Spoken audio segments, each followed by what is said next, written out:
No black cats, just straight facts. Triple P certified. Listen, we can talk about odds all day. It doesn't matter what the odds are. It matters what's gonna happen.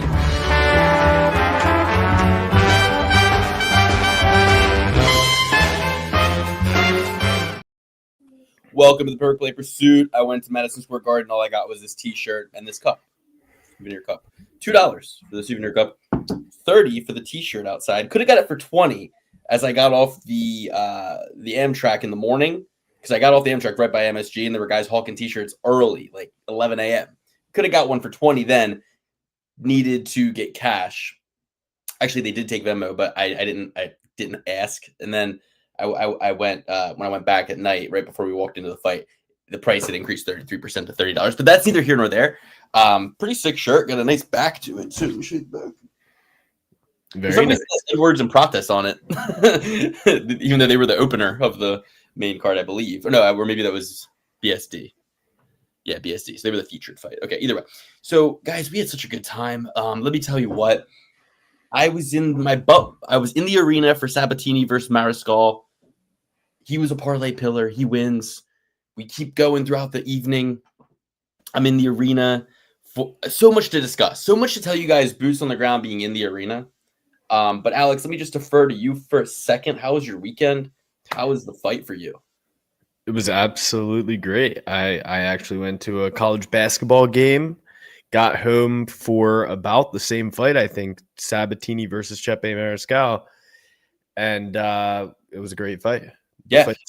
The fights were really, really good.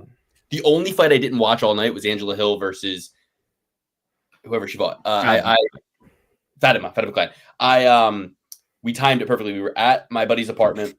We are pre-gaming the fights. We're eating food. We're chilling. We're getting our wits about us. And then we leave right before the Angela Hill. We watched the first two fights on the TV. As soon as the Angela Hill fight's about to start, we leave. Subway, in and out, right through security, right through into the... It was like we beat the people who were trying to get in for the first fight of the night, and we weren't there late enough to catch the people who were trying to get there for the main card. We arrived at the perfect time, got right in. Sabatini fight's going on. I look up at the screen as I'm walking in through like the before I get to my seat, through like the whatever. And I see on the screen by like the concession stand, Pat Sabatini getting kicked in the head by Mariscal. And I'm like, is that a highlight or is that how it ended? Because Sabatini's a parlay pillar across the whole board. So I'm like, fuck, we're not doing good. But then I realized, okay, it's just a highlight. I get to my seat for the third round. I look at the guy next to me. I go, who won the first two rounds? He's like, probably Sabatini. I don't know. It was close, though. And I'm thinking, based on that highlight I just saw, I don't know. But he did get the win, so that was fine. Guys, let me just get the cat out of the bag real quick. Going into the main event, I was in a situation where if Jack Della Maddalena won, which seems like a fucking pipe dream now, but kind of going into the fight, you thought maybe he would have a chance. If Jack Della Maddalena won, I win $10,000 net. Okay. If Islam wins by submission, I win $3,500. Okay. Had Weili Zhang won, I would have been in a position because I had other parlays that didn't include Islam by submission. They just had Islam money line. So, and those would have paid like $1,500. Actually, they would have paid. I had two that would have paid around that range. So, I'll tell you guys exactly what happened, but. Basically, once Weili Zhang put on that piss poor, pathetic performance that she should not be proud of herself about, I was in a bet. I was in a situation where I go, okay, now I need to hedge on Islam money line. So I'm going to win $10K if Jack wins. I'm going to be down $500 if Islam wins in any other way besides submission. I'm up, $3,000 if Islam wins by submission. So I go, okay, big brain. Let's just bet whatever we need to bet on Islam money line to break even. And then that way I'll win more if he wins by submission. I'll break even if he wins by decision or knockout. And if Jack wins, I win $7,500, right? For the first time in my life, they don't let me overdraft my bank account. They don't let me do my fancy accounting moves that I generally do. My strategy usually is I use Venmo through FanDuel to get money out of my bank account because it's a weekend. Venmo doesn't hit till Monday. So it'll let me overdraft. Wouldn't let me overdraft, didn't have 2K flush, tried to put 2K in, tried to put 1,500 in, tried to put 1,000 in. The only thing, I tried to do it through a credit card. I tried to do it every which way to just get a bet on Islam to be able to break even. It doesn't let me. Decline. Guys sitting behind me must have been like, kid is fucking down bad. I wasn't down bad, but just imagine you see a kid in front of you, just 2,000 declined. You'd be like, yo, this kid's trying to deposit $2,000 going into the main event. What a fucking washout. What a crash out. But no, I was in a fine position. I was just basically I was trying to gamble responsibly. The funniest thing is last 2 weekends in a row, they do allow me to overdraft my bank account crazy amounts of money. And now all of a sudden they want to change the rules on me when it's like for survival. I'm pretty pissed about it. I'm pretty jaded and disenfranchised about it. It's like, I need access to capital. I need access to lines of credit, LODs, for situations like these. And because I placed all the bets in Maryland and then I'm in New York City, it wouldn't let me cash out any of them, which I probably wouldn't have done anyway. But I was pretty chill. I was pretty zen in that moment when it wouldn't let me hedge out. I go, this is God just saving me and letting me win more money. I was like, we are inevitable. Because, dude, at this point, I felt so fucking inevitable. I sat there and I watched Pat Sabatini get the win, Greg Rodriguez get the win, Bo Nickel get the win, Carlos Prates get the win, Michael Morales get the win by knockout. So I pick Sean Brady on this show. As the days go by, I start going, nah. Sean Brady, he got pieced up by Bilal Muhammad. Bilal Muhammad pieces you up with the hands. Michael Morales' zesty ass is going to KO your ass. Plus 370 was on this parlay. And then Islam by submission plus 180. $39 bet would have paid fucking 30.5K. I had Pat Sabatini, the same exact parlay, but with Jack at the end of it. 111 would have paid 10,111. And then I had this other one, 5-leg parlay, BSD, Carlos Prates, Michael Moraes, Zhang Weili, and Islam Makhachev. Zhang Weili, the only one to miss that one. Then I had another one, Pat Sabatini, Aaron Blanchfield, Gregory Rodriguez, BSD, Carlos Prates, Zhang Weili, Islam moneyline. So really, I would have won 3,000. If Zhang Weili wins, I win 3,000. Easy. I win. I'm able to hedge. I'm able to do other things. Zhang Weili, piece of fucking garbage. Fuck you, Zhang Weili. The fact, and you know what pissed me off the most? That she, at the end of it, was like, and I want to thank one more person, Zhang Weili, myself. I want to shut the fuck up. Disappointment. You dishonor your whole country. The Gregory Rodriguez fight, I did do a small hedge on Kopylov just as like the fight was starting. I was like, this could go either way. Worked out either way. And by that point, I had already had Sabatini, Blanchfield, Bo Nickel, or not Bo Nickel, but I had already had some legs going in the parlay. So I was like, this is the one. If I'm looking at it, this is the one more road to cross kind of situation. But you know how it is. You know how it is, guys. You know how it fucking is. I am a little bit disenfranchised right now. I'm a little bit disenfranchised that I did not win money when I was in a perfect situation but what I will say is still enjoyed the night thoroughly. It was so lit seeing all the guys that I bet on, some to win by knockout, right? Practice knocks out Edwards. Bo Nickel knocks out Vieira. Like, Rise knocks out Brady. It was super lit. Twerk jumps Stannis.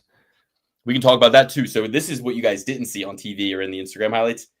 Bro, I'm sitting there with the Baba O'Reilly opener starts. So I want to capture this to kind of get a record of what highlights they're including and to kind of show Alex at some point, like, look how lit this was. Like, look at these highlights they're including. So I'm just like kind of passively recording it. I'm watching it and I just have my phone like this. Then all of a sudden, as the music is swelling to a crescendo and breaks into a hype ass like moment, what happens? But the fight breaks out in that moment. And it's like so hype. Like, everyone's on their feet. Everyone's watching the fight go down. I'm seeing people throwing punches. I'm seeing that one guy pick the chair up and try to throw the chair. I'm seeing people stomping. And I'm just like looking like, what am I seeing right now? Like, this is crazy. And it just doesn't end. It just keeps going and going and going. And then the Baba O'Reilly music ends, and you can kind of see they have sequestered people over here, and they've got people moving out this way. And it's kind of dying down. And then the other song that they do is like,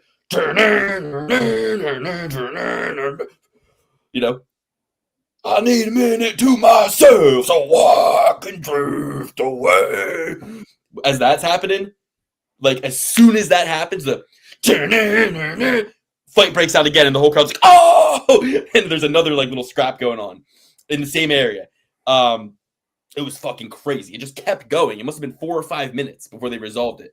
And let me say this. MSG has these little drones that fly around, and a fight happened above me later in the night. And these drones, they go and they start filming or whatever. I have half a mind to think these are some Palantir drones with the fucking bullet that can snipe people out, because these drones are on the action, you know? And I kept telling my partner, I'm like, yo, if these drones, I can't let this drone get close. I must have said it 45 times. I'm like, I can't let this thing get close. And then finally, he's like not laughing enough. I'm like, do you know what I'm referencing? Like Chael Sonnen Vandalism. He's like, no, I don't know what that is. I'm like, oh, okay. I'm like, it's a me. I'm like, I can't let you get close. And I just kept saying it to everybody. I'm like, yo, I can't let this thing get close. If that drone got close, I was gonna punch it out of the sky for 100%. It was wacky, the drones, but I was surrounded by Dagestani fans, people supporting Islam. So I was a little bit like, if me and my boy are cheering too hard for Jack, for me to win this 10,000, I might end up getting Dylan Dennis. You know what I mean? But we were in no danger, not even for a fucking moment, not for a day, an hour, or a college term only, but for life, we were fucked. And yeah, I mean, my thing with Jack is like, fuck you. Worse than Weili Zhang, fuck you. Because you should have just got submitted. He didn't fight to win. He fought not to get submitted. You know, Islam was constantly trying to submit him, and he wasn't fighting to get out, to create scrambles, to take risks. He was just fighting not to get finished, not to lose by finish. And that's sad and pathetic. Because if he had done what he needed to do to get himself back to his feet, he would have gotten finished. But because he was in complete stall mode, it was boring as shit, and I didn't get paid. So for that reason, fuck you, Jack Della Maddalena. Fuck you for life. And fuck you, MMA Guru, too. Because at the end of the day, all his bitching and crying about it being a boring fight and Islam being boring, it was boring because of Jack. It was boring because Jack is an incompetent on the ground. It was boring because Jack was not a risk taker. He was not trying to fucking get up. He wasn't trying to fucking win. He was just trying to survive and stall. More importantly, and stall. Like, if you watch the way he's like preventing the, arm triangle, preventing the darts, he's just fighting to stall. I mean, it was sad and pathetic and terrible. And Weili Zhang, that idiot, she goes out there kicking Valentina, trying to kick her in the leg in the 5th round. I literally say this out loud in front of my whole section. I go, she's throwing leg kicks in the 5th round of a fight she's lost the first 4 rounds of handedly. What do you expect this leg kick to do to get you to win the fight? What is this leg kick going to fucking do? This little baby leg kick you're throwing. You shouldn't be throwing a leg kick in a 5th round of a fight you just lost 4 rounds of. You should be trying to hit her in the head. Mm-hmm. And you definitely shouldn't be clenching with her when she just took you down for 4 straight rounds. You shouldn't be trying to clench with her. Like, you're trying to take her down. Oh, you're trying to take Valentina down now. Why? And then the only other pathetic person, Leon Edwards, he hinted at this the whole week leading up to the fight. He goes, I'm a real martial artist. I'm going to show him the full spectrum of martial arts. And we knew he was going to go for the submission and try to take practice down and stuff. And I was a little worried in the first round when he took his back like that we were going to get exactly that. But it's like, Leon, oh, you're a wrestler now. Yeah, like that. That's the thing. Wrestler now. That's the thing that pissed me off. I was watching with my girlfriend. I said, what's hilarious about this? Leon Edwards has been begging for a striker and thinks he's a striker himself, and he gets a striker, and his first instinct is to take him down and not strike with him.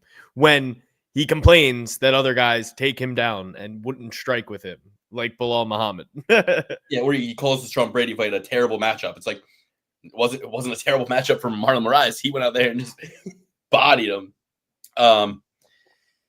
Yeah, the Bo Nickel KO was pretty lit. I saw that, and I'd say to the guy next to me, I go, because the guys next to me were there for the Masvidal Diaz fight too. So I go, man, I haven't seen a head kick knocked out like that in this stadium since Kevin Lee did Gregor Gillespie, and he was like, yeah, that's true. But we had a great time. We were friendly, bantering around. Big Russian oaf type guy behind me. I almost stood up and fed him his teeth a couple different times because he was just being so obnoxious and screaming in everybody's ear and stuff.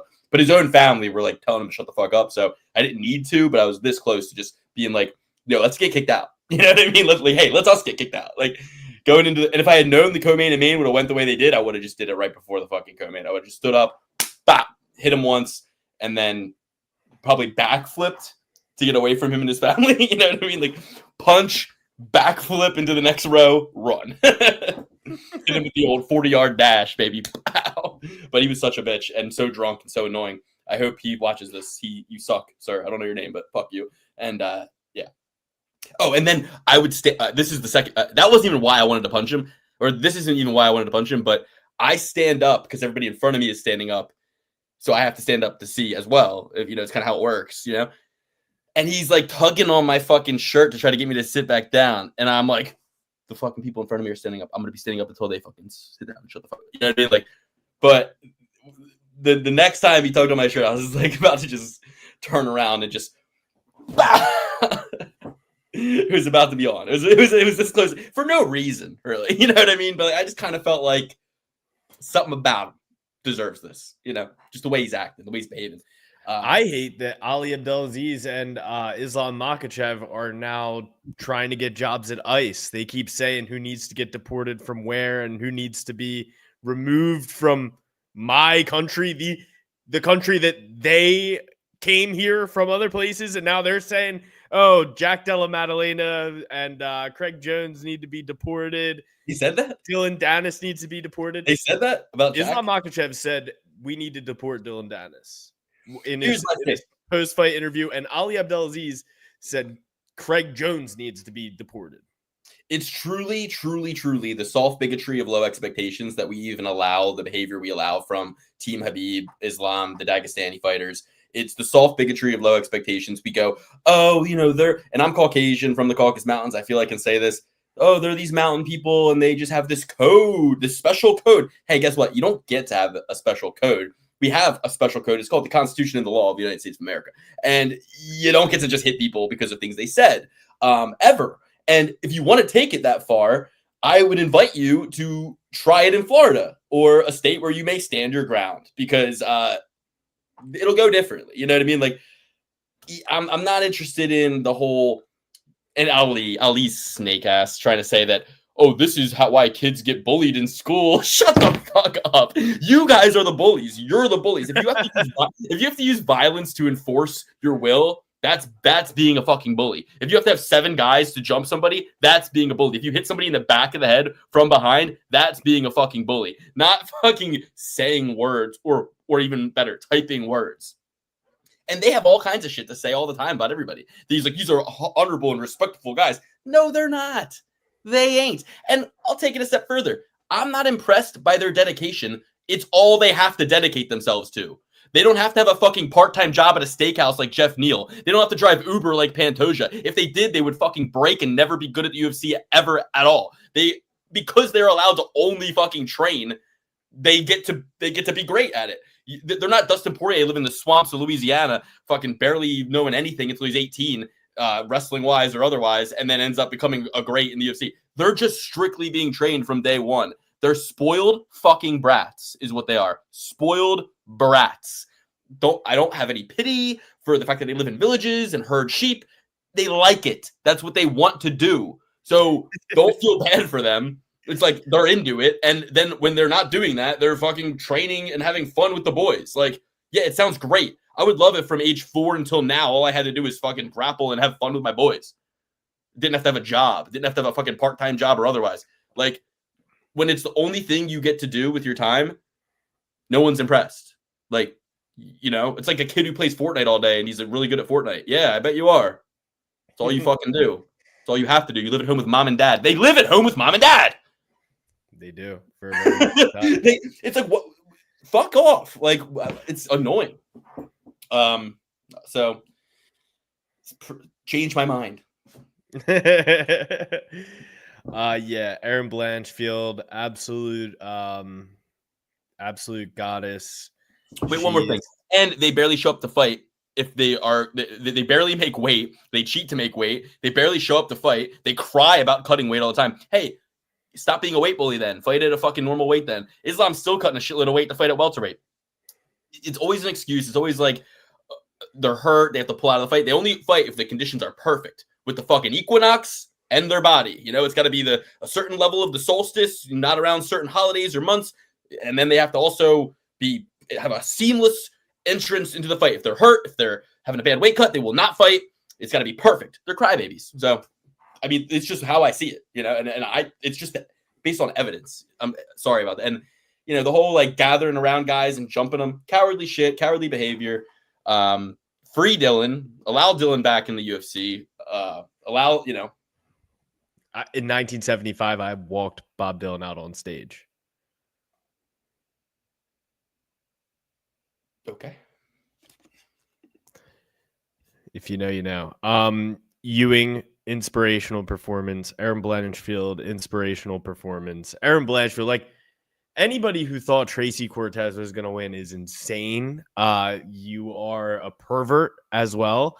Yeah, you're disgusting. It's like, dude, she's hanging out with Neon. She's obviously not dedicated anymore, and she stinks. Tracy Cortez stinks. The fact that she's only ever lost like once besides Blanchfield is crazy to me because she's not very good. Not very good at all. And worries too much about the makeup, worries too much about the glam, about the eyelashes before the fight, rather than Blanchfield, who has no problem looking like a fucking mashed potato. Oh god, I love her. She's a hero to me. She's the fighting pride of New Jersey. I love her, but I'm just saying she's not out here putting lipstick on, trying to look cute. Like she's not ever hanging out with streamers. She's fucking going to bumfuck New Jersey to do jujitsu. Yeah, and maybe every once in a while going to the Susquehanna Bang Center for a Tim McGraw concert. She's not out here going crazy like Tracy Cortez in these streets. Ethan Ewing, Luke, I don't think you saw this one. Did you see this one? Yes, I did. Let me give you some inside baseball on this one. Ethan Ewing got booed when he walked out. Yeah. My perception of this is that because Ethan Ewing took the fight on 2 days' notice, fought and won 8 days prior, and Malcolm Wellmaker had to change an opponent and was like a minus 230, minus 300 favorite, that tells me, and also just the evidence of everybody minus talking. 420. Okay, well, everybody around me was talking about betting the whole night, and I started to think about it. I go, I think, by the way, 99.999% men at this event, right? Like it's a fucking arena full of men, 18 to 35, right? And I'm sitting there going, I think every person here is gambling on these fights. I'm like, I'm pretty sure every person here is gambling on these fights, every one of them. Okay. And when I heard them boo Ethan Ewing, I go, and then cheer raucously for Malcolm Wellmaker. And to the point where I go, is he like from New York? Right? And it's from Athens, Georgia. I'm like, yeah, no, he's not. And I go, so why would the whole crowd erupt for Malcolm Wellmaker? He's not well known. I know who he is. But like, kind of. Like, you know what I mean? He's been in the UFC for like a fight. Like one fight.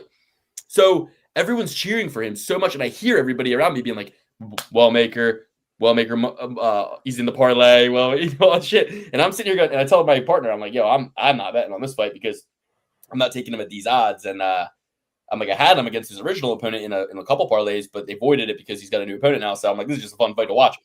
And yeah, Ewing beat him every round pretty much, and 30-27 got the win. Everybody was cheering him after he won, but I wanted to be like him to be like, keep that same fucking energy. You booed me when I walked out here. I want you to boo me now. I would have loved that if he had done that. But yeah, that was the interesting thing to me, where I was like, a whole arena full of Malcolm Wellmaker fans in New York City. Or did they all just bet him? Yeah, for sure. Bo Nickel, great head kick knockout. That was really cool to see. And he was beating the shit out of Vieira the whole time. Knew Vieira wasn't going to have anything for him. Yeah. But Bo Nickel did great. Gotta love that performance. I know. I just wish I put 2300 on Bo money line. That was the plan, and I should have just followed through with the fucking plan. Made that quick foul right before the main event started. Main card started would have been great. Shoulda, woulda, coulda. Had to finish in the first round too, when he had him down against the cage and was just hammering with punches. Yeah, that was awesome. He was beating the fuck out of him, and I was cheering Bo pretty loudly in the crowd. And every time Rodolfo Vieira went for a takedown, I would be like, "Yeah, right. Yeah, fucking right. You're gonna take Bo Nickel down, you bitch!" Like just yelling all sorts of shit. It was so fun. That was probably the most vocal fight. Every other fight, I was just locked in, having a good time. I was trying to get the one China chant going. I was like, guys, one China, but it didn't help Whaley at all. Michael Morales KOing Sean Brady was surprising to me. Hated to see it. That was rough. But he's Oh, humongous. it was awesome. And then, Leon getting KO'd was awesome. Especially that first. I mean, it was darkest before the dawn for me in that fight because I had practiced in just about all my shit, and I didn't hedge on Leon. And I'm watching that first round happen, and I'm like, yikes! I'm like, this might not be good. And then the second round starts, I'm like, oh, shit, Leon's gonna fucking. And then boom, he gets. I'm like, whoo, okay, nice. So a lot of fun. Yeah, I felt good about Leon in the first round. I was actually kind of happy to see him get knocked out after the way he approached that fight, after complaining about wanting to fight a striker for the last, 12 months. Yeah. And one last thing about, Islam and them, they don't care about us, like, in terms of, like, making the fights entertaining for the fans. It's a selfish pursuit. They only care about themselves. They're happy to win a boring decision like that. They're happy to not be entertaining. They're happy to not take risks. And I knew after round 3, and then I was like, yeah, okay. Like in round 4, I'm like, if he doesn't submit him in round 4, we're definitely not getting a submission win in round 5. I was like, he just won't even try to. He won't even try. Like, so I was pretty disenfranchised at that moment, mostly because they didn't let me hedge, and they had let me hedge to my not hedge, but they let me bet to my grave like the last 2 weekends in a row, and allowed me to do irresponsible things that shouldn't even be allowed to do. But then when I need to do it, they don't let me do it. I'm very pissed off at FanDuel and the sports books right now. I'm pissed off at Islam Makhachev. I'm pissed off at Weili. I look at this cup and this whole everybody on this cup. I just can't fucking stand right now. I mean, Valentina, whatever. Like, I just didn't. I looked at ChatGPT to see based on birthdays who is most astrologically aligned for victory, and I'll just say, like, they had Weili Zhang as the most astrologically aligned fighter to get the win. And she did not, get the fucking win. She was just way too small out there. She was getting thrown around like a sack of potatoes. Had no defense at all, dude. And my uncle, who I gave him some picks, didn't even respond. I sent him a shit. I gave him Saint Denis, Pratis, Moraes, Makhachev, and Zhang. So only of those 5, and I gave him Rodriguez, Sabatini, and Blanchfield. The only one I got wrong was Zhang. 1, 2, 3, 4, 5, 6, 7. Gave him 8 picks. Went 7 out of 8 in the picks I gave him, and he didn't even respond to the text. But I asked ChatGPT to tell me the 5 picks that are based on astrology most poised for victory: Saint Denis, Pratis, Morales, Zhang, and Makhachev. ChatGPT went 4 out of 5 on the astrologically aligned picks. Yeah. They said Michael Morales is a Cancer aligned with Scorpio, beats Sagittarius. Sagittarius is ruled by Jupiter, which is weak this week. So the Aries moon makes Brady more reckless. That's what I was told by ChatGPT. I don't know what to tell you guys. I don't believe in this shit. I just said, hey, ChatGPT, let me know. And it apparently is helpful. So we're going to be looking into signs, kind of like female basketball players, like tracking their cycles and making sure you bet against them and take their unders and stuff. We're going to be looking for who is most weakened by the occult, by the occult stylings. And now it's like we come off that where Dana White bans Dylan Dennis, but doesn't ban the 15 guys that jumped him. And by the way, repeat offenders. Like Dylan, yes, a repeat offender with his mouth. These guys are repeat offenders with being like animalistic and unable to fucking control themselves in public. You know what I mean? Like Khabib hops over the fucking cage to attack Dylan Dennis. Why?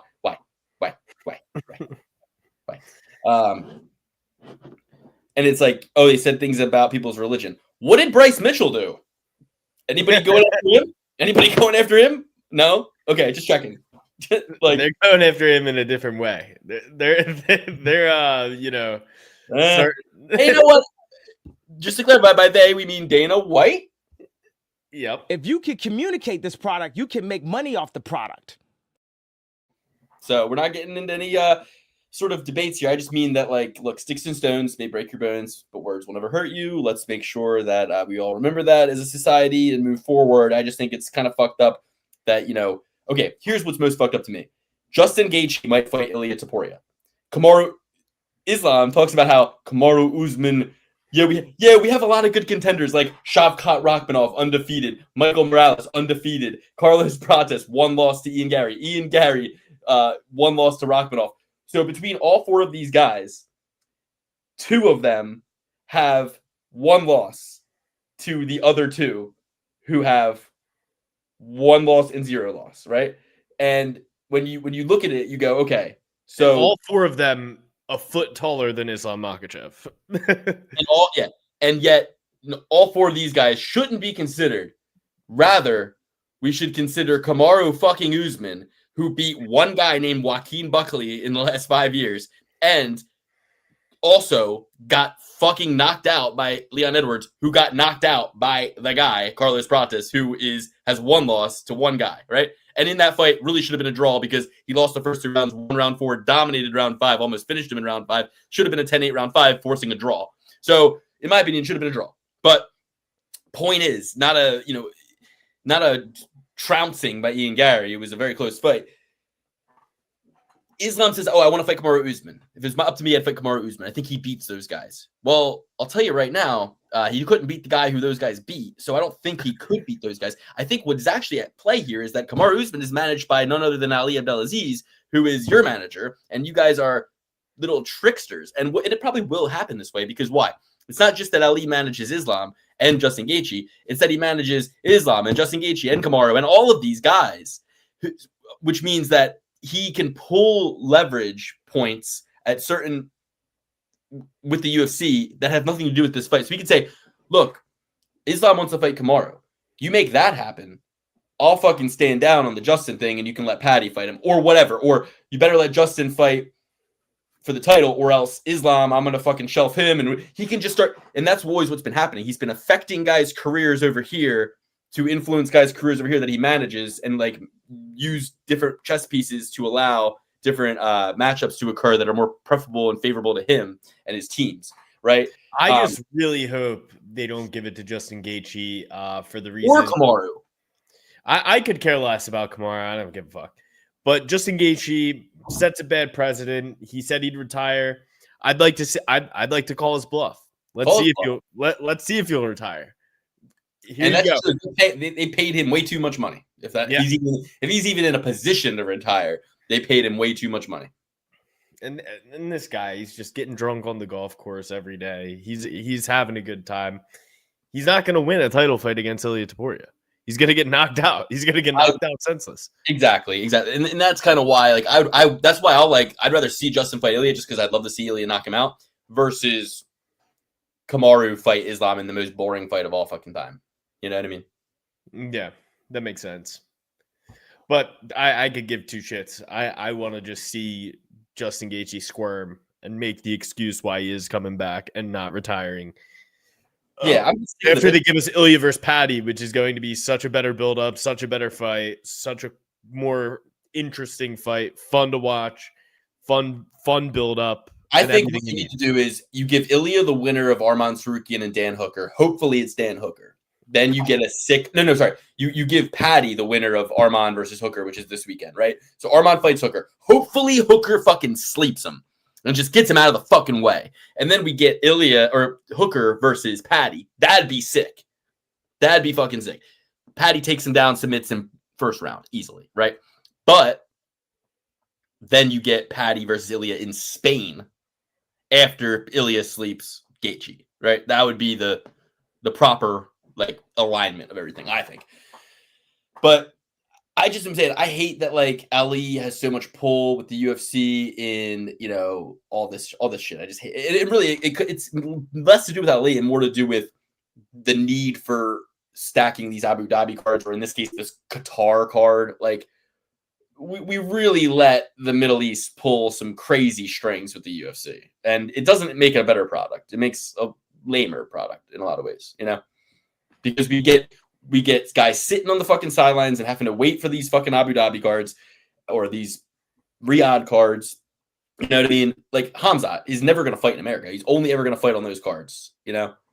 And we just have to sit here and take it like all the time. Like in terms of like, how many different champions are we going to have that they don't fight in America and they, I don't want Islam or Hamzat. All I want is to make sure that Islam and Hamzat are as far away from the White House card as possible. They're both kind of like asking for it. I do not want them walking through the Oval Office on the way to the cage. No, thank you. Yeah, I'm with that.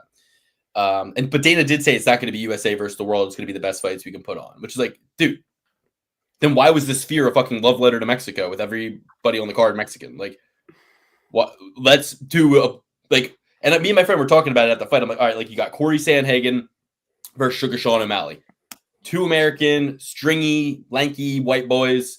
You know, one more of the blue collar mountaineer type of variety, and one like the tattoo zoomer kind of Gen Alpha white boy. You know, we got these 2 white boys, 2 American guys. Get them in there. One that white boy worked too hard. One white boy who played Fortnite. Right, and then you get so that's like one area of America covered, and we just get all these different areas of America. I think that's what we should do. That's what the card should be. You know, you get that guy. You get Bryce Mitchell versus like Nate the Train. No. We need. I think you need Joaquin Buckley on the card. You need like a southern guy, like and then you need like him versus like why not?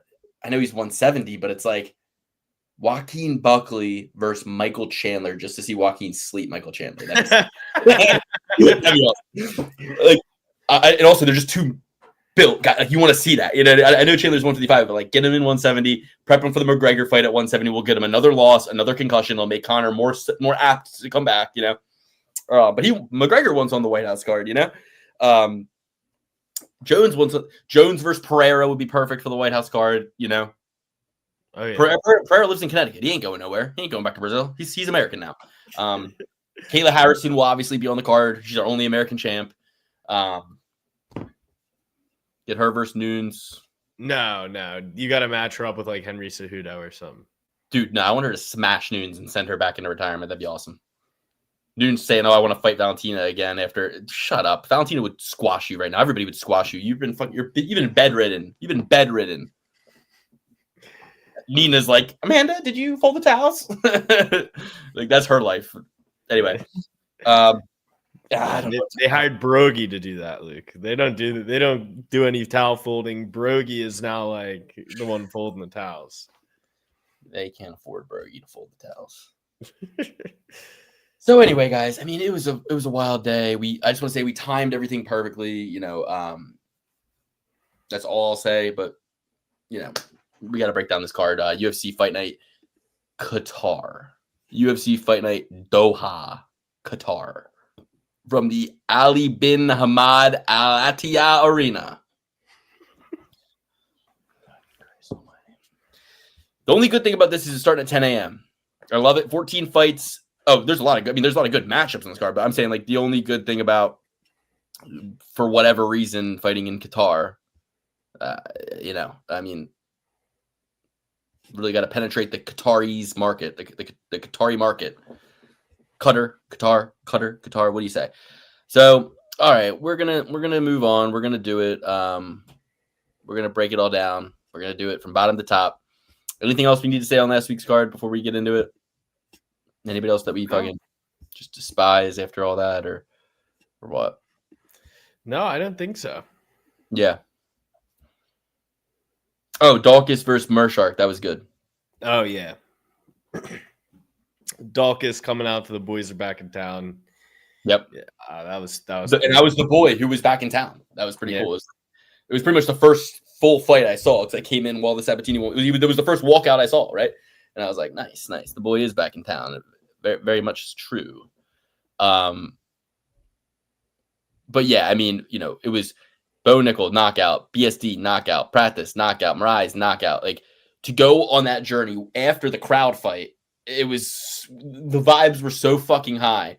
Only for Valentina and Wei Li and Islam Makhachev to just stop it like a fucking airlock in the Titanic. Like they crushed the vibes so fucking hard. Before the co-main event started, I looked at my friend. I go, I could sit here and watch fights as long as they keep feeding them to me. Like I will sit here until 4 in the morning and we'll keep watching these fights because I'm so pumped right now. And then after those 2 fights, I'm like, yep, I'm ready to go. Now I'm ready to go. They cleared the room. They walked to the room. and there were a lot of people walking out at the start before the start of round 5 in the Islam fight. Trust me when I say that. A lot of people wanted to beat the fucking traffic in New York where there's no parking and no traffic. It's a walking city. Like it's a subway city. There's no fucking traffic. But they were like, I'm just gonna get out of here. I want to beat the people out of this arena. Fair Insane. enough, and I don't blame him. My girlfriend had to check out for both of those fights as well. She went straight to sleep, did not wake up for anything. Yeah, terrible. All right. Well, that's it, and that's all. Let's get into next week's card. Maric Bujilo versus Denzel Freeman. Denzel Freeman, 6'2", 34 years old, making his UFC debut off the LFA after a knockout 7 months ago. He is coming in from Colorado Springs. He's got one loss, split decision to Isaiah Pinson, who was 2-0. That loss was 2 years, 4 months ago. Only put 3 fights up, or 4 fights in 3 years. So not the most active guy, but could mean something. He's 34 years old and only has 7 fights. This guy's 32 years old, only has 6 fights, and he's fighting out of fucking Poland. You tell me you can't get a fight in Poland? So similar height and reach for these guys. Heavyweight fight. Going to be a good one. I'm interested. I'm taking Denzel Freeman. Luke Fox is his nickname. Denzel Luke Fox Freeman. I love it. Star Fox, Luke Fox. Let's go, baby. Denzel Freeman will be the pick for me. What I don't like is just that he's got 20 pounds on him. But it doesn't look like Maric Bujilo it looks like he's more of a grappler. So he's got 3 wins by submission, 3 wins by knockout, but it seems like his goal will be to get the fight to the ground. And with all that size, Freeman's pushing. If he can do it in the first round, he might end up, I don't know, being a little tired and then getting caught with a knockout maybe in the second round. But, Denzel Freeman has had some grappling matches, like January of 2024. After his first split decision loss in the PFL, he did a grappling match at ADXC. So it's not like he's just a pure striker or anything like that. He does have also an amateur loss back in 2016 to none other than Johnny Eblum, who is obviously pretty good. He's 16-1, trains an American top team. And that was a decision loss. So in theory, that would be how he loses this one, would be how he lost to Eblum like that, right? Just getting taken down. So yeah, I'm going with Denzel Freeman.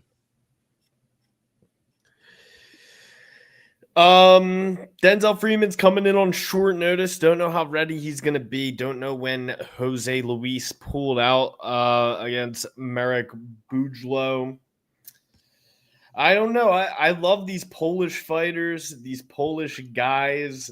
The Poles have a hearty spirit, hearty bodies, strong, legendary Polish power. But I think I got to go with Luke Fox on this one. I think he's going to be a lot of man to handle. And if your specialty is taking guys down and submitting them, you're going to have another thing coming, trying to move a man of that size. Do you remember when Roy Nelson beat Kimbo Slice on The Ultimate Fighter? Rampage Jackson said, "How are you going to get the moon off you?" Mm-hmm. It's hard to move the moon. Give me Denzel Freeman. He's a big fella. All right. Next, we got Sigid Izagakamev versus Nicholas Dalby, the Danish Dynamite, coming off back-to-back losses. Got knocked out 6 months ago by Randy Brown. Before that, split decision loss to Hinat Fakhretdinov. Before that, he knocked out Gabriel Bonfim. Before that, he beat Muslim Salikov by decision. Was on a bit of a win streak himself over the last 3 years. At least has put up 5 fights in 3 years, whereas his opponent hasn't fought in 2 years and 11 months. His last fight was a win against Shinya Aoki, 47-10, legendary 155er Shinya Aoki. Last time this guy fought was Shinya Aoki 3 fucking years ago, and hadn't even really been that active, prior. So like, he's had 5 fights in the last 4 years and 5 months. So he had a fight 4 years, 5 months ago, a fight 4 months later, a fight. Okay, so it actually looks like, he fought pretty actively up until, makes more sense. All of these 5 fights, the last 5 fights, happened between 4.5 years ago and 3 years ago. So in a year and a half, he put together 5 fights and then for whatever reason had to stop. Let me see. I'm going to look up his name and then injury. Suffered an injury, that canceled his Dana White Contender Series fight, and it was expected to keep him out for at least 5 months. He has since recovered and is scheduled to make his debut against Dalby. So that's interesting. He was supposed to fight in the Contender Series, and he had an injury that forced him on the sidelines. And then this is now the case. He's got the same manager as Khabib in their team. Rizvan, that guy Rizvan Magomedov. He said, I won't be competing, suffered an injury. I won't be competing for the next 5 months. They told me I could start training in 3 months, but I'll take a bit more time to recover fully and avoid a reoccurrence. I tore a tendon, but I didn't even realize when it happened. I was either trying to strike or attempting a takedown when I got injured. He just underwent surgery. He's fully recovered. We'll assess our options, and he's not ruling out a possibility of a direct UFC debut. Interesting that your manager said that. It's like, what choice is it of fucking yours, dude? You know? Mm-hmm. Absolutely. But now I'm going with him 100% now, though. Yeah, give me him as well. I've seen Nicholas Dalby. I always get him confused with Mateus Nicolau. He's not Mateus Nicolau. Nicolau puts up a lot more of a fight than Nicolas. Give me Iskak Kamaev. Yep, he's 10 years younger, taller, motivated as all get out. Took the requisite time to not come in and compromise. He's 22-2. He's gonna fuck Nicholas Dalby up. Pretty easy one. Got subbed by Carlson Harrison. Carlson Harrison's not very good. He did? He did? Yeah. Interesting. Wow, that's terrible. He got submitted by Carlson Harrison. And he got dust-stroked by Carlson Harris. Yeah, that's terrible. 21. Mm-hmm. All right, just good to know. Caught in the darts. See what happens. Nurlo Yeah. Aliev versus Shaquem Rock. That sounds like somebody Blueface would have a baby with. Krayshawn Rock. Top Rock. Yeah, all these rocks. Del Rock. Chris Rock. I think you got to go with the Tajik Eagle. He's an absolute beast. People forget, man. His last win was Joe Selecki, January 11th. People forget that fight ended with him on his fucking back and Joe in full mount. That's what people also fucking forget, man. This guy, 12-1. I mean, Shemmy boy over here, Shemrock. Let's see. He's submission guy, submission guy. Comfortable on the ground, lost by knockout to Nathan Kelly, but has wins, via submission, has wins via ground and pound. I'm gonna go with the underdog here, just because I don't know. I mean, look, we saw him gas and kind of give up that third round to Joe Selecki, and he was a huge favorite in that fight. I'm gonna go with it's tough actually.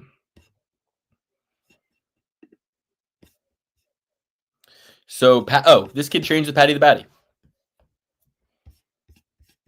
Shemrock trains with Patty the Batty.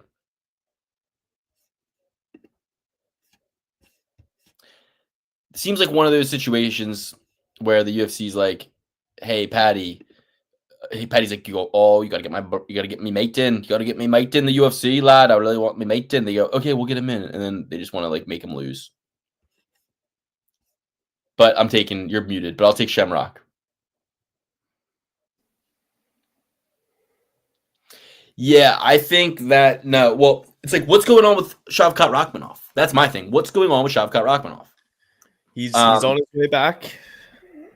I think after the lull and after the unimpressive decision win against Ian Gary, you got to do like Shavkat versus Brady or something like that, right? Shavkat versus Brady, Shavkat versus the two standalone guys to me are It's Shavkat and Morales because they're undefeated. They're both undefeated. So maybe that's the matchup because Morales beat Leon Edwards. But it's not really like you beat Leon, you get a title shot these days, or else Brady wouldn't have been fighting Morales, right? Mm-hmm. So Brady beats Edwards, goes into Morales. Pratis beats Edwards. Who's he going to? Rakhmonov. Somebody's got to go to Rakhmonov. Gary beats Bilal. Who's he go to? Islam. And then oh no, he lost to Shavkat. So it's like But Shavkat, did he lose to Shavkat? Because now I'm starting to buy the Machado Gary propaganda, where it's like Shavkat will never be the same after he fought me. I've fought 3 times since then. Yeah. So I think it's like Shavkat's got to shit or get off the pot in some capacity. Ian probably has the best case for the next title shot, to be honest. If he beats Bilal. If he beats Bilal, he's gonna go into a title shot. Especially if he finishes Bilal. Does better than Jack did against Bilal, right? Then I think he gets the next title shot. He was calling Jack pathetic on right, Twitter. Because all the guys that beat Leon, it's like, all right, Leon beat Bilal. Or no, sorry, Leon lost to Bilal. So it's more impressive if Ian beats Bilal and the only guy that beat him is on the shelf, Rachmanov. So it's not like he can raise his hand and complain. He can't. So and Brady just lost. He can't complain. Practice can't complain. Rachmanov said he's going to return in 2026 though. So he's a couple months away. So and then but Practice can't complain because he lost to Ian. The only person that can complain is Michael Morales, but he's just I don't think he has enough of a mandate of the masses yet to like. I think he's been on a few mandates. If you've seen the videos.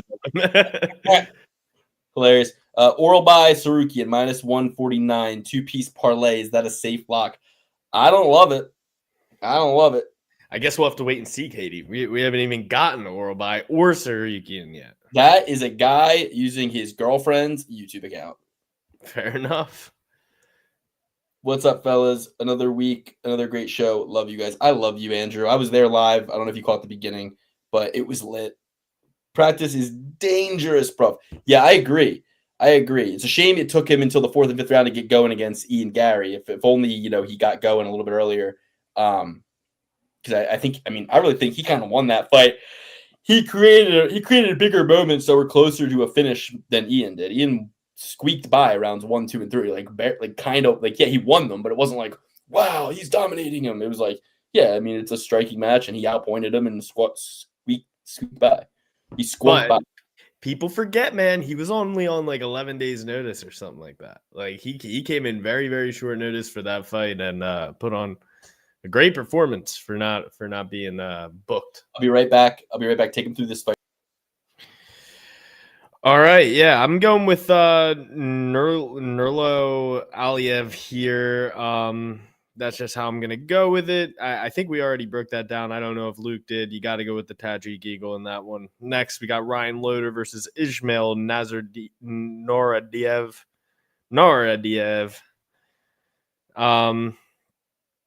Yeah, I mean, I feel like you just kind of got to go with all the guys from this region in these fights. Sure, you lost to Jongyang Park, but the Iron Turtle's a tough son of a gun. I rate him highly.